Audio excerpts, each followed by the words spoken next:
going on, everyone? I'm Daniel Rodriguez, and welcome to my MacGyver series premiere spoiler review. Make sure you have seen the episode. It should take me about 2 minutes to recap it, then give you the pros, cons, and final score. Thanks so much for joining me.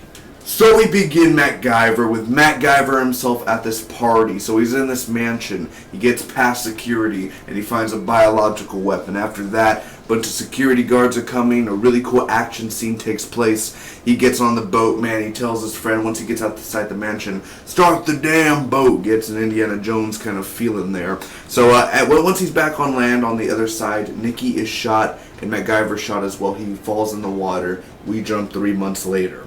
Now he recruits Davis in kind of this jailbreak in a way. Not really a jailbreak, but they're meeting with Davis, and she's this hacker, an infamous hacker and everything. And they don't really sign papers to break her out. He kind of just breaks her out silently, I guess, in a way you could say. So they end up finding John, which John is played by Vinnie Jones, the man himself. And Nikki is alive. We find out Nikki is alive. We thought she was shot. You know, MacGyver thought she was killed 3 months earlier, but no, she's clearly alive and working with Vinnie Jones' character. Now there's a chase that goes on, and he ends up knocking out John, which is Vinnie Jones' character. He gets knocked out there. They question him, and they stop Nikki's flight, which they think she has the biological weapon. She doesn't, man. So she already sold the weapon to somebody else. They end up arresting her, and MacGyver ends up chasing down the biological weapon on this helicopter. Rolling Stones playing in the background, really badass. It was a really badass scene, honestly. And the helicopter was cool. He jumps on the truck. He ends up doing the knife, getting inside there, and he has to do the classic MacGyver way, trying to stop a bomb and everything. He stops a few bad guys along the way.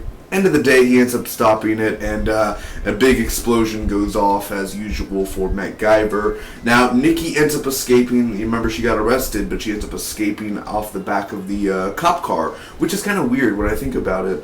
The cops look in the back and like, oh my god, she's gone, but they keep on driving. Why don't you stop the car, get out the car? I mean, she couldn't have run that far off. I mean, she's probably like hiding behind under the bridge behind a pillar or something. If you would have just gotten like reversed and everything and looked, you probably would have saw her hiding. Don't know why they didn't do that, but okay.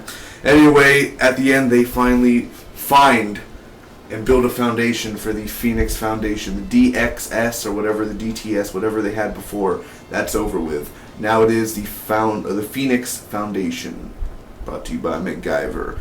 Now on to the pros and cons. Okay, starting off the pros. The number one thing that draws me to this show the most, as well as probably countless others, is the way MacGyver gets out of sticky situations. That is the reason why MacGyver is popular, and rightfully so. A piece of bubblegum, paperclip, equals C4. I don't even know if all the stuff that MacGyver built in this episode was real, but if it was, I felt like I learned something. Now I know how to get past a hand scanner. Watch out, Citibanks. The only action in this episode that I found relevant was when MacGyver in the beginning, after he got the biological weapon, he grabbed a tray and it was like a bulletproof shield, which was really cool. Now, I don't hate or love Lucas Till, and I thought his interpretation of MacGyver is okay. In some parts, instead of reminding me of MacGyver, he reminds me of a James Bond type. Also, shout out to all the fake explosions that happened during this episode. I don't know if every episode we're going to have some meaningless explosion, because when the two boats collided, it made a huge explosion, and I don't know if that would have really happened. Maybe if two boats impacted, they would have just crashed. I don't know if they would have freaking exploded, but okay. I don't know why, but I found the ending kind of cool when he's like, the Phoenix Foundation. Also, the CGI effects weren't totally horrible. Maybe the explosions were a little meh, but when MacGyver was holding on to the plane and everything, and the green screen at the bottom, and being afraid of heights and everything and all that, seeing the ground, that was pretty good effects. Now going on to the cons, I just want to warn you, I'm going to get a little sarcastic, but it's going to make sense. MacGyver has a partner. We've never seen that before. Oh look, the partner thinks he's funny and he's trying to flirt on the new member of the group.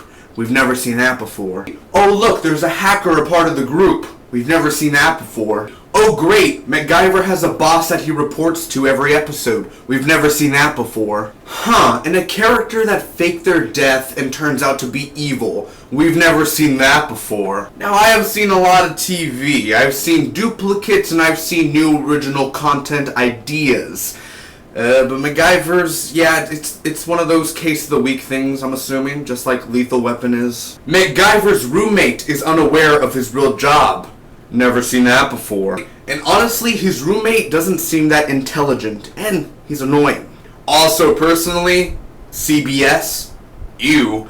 I don't like their production, it's pretty gross. Now, I said the CG effects, some of them were good, but just the way it's filmed, just the way that the audio is, I don't know, it just seems like, well, the way MacGyver's shot and the way it's done feels like a show that was done like 10 years ago. Example, look at Gotham on Fox. The audio and cinematography is clear HD and great audio. And then go to the CW, Arrow, the audio is pretty shite.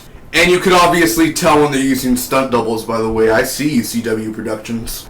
Basically, I'm saying I'm not a big fan of the way CBS produces their shows. Also, Nikki's going to be part of the show still. I can't wait. Like I said earlier in the review, the number one thing that I find interesting the most about MacGyver is MacGyver himself. And if I only have one word to describe this pilot or this premiere, it's mediocre. I'm going to give the series premiere of MacGyver a B-. Secondarily, solid C. Either way, I'm still interested to see what next week holds for MacGyver. Thanks for watching, everyone. If you enjoyed, make sure to smack that like button. You could comment down below to me what you guys thought about the episode. Do you agree? Do you disagree? Did you hate the pilot? Did you love the pilot? Are you going to watch next week's episode or the next episode? Share this review with your friends and hit that subscribe button for more awesome MacGyver reviews weekly. The road to 500 has begun. Join the Big D Nation. Let's make it happen. Till next time, bye-bye.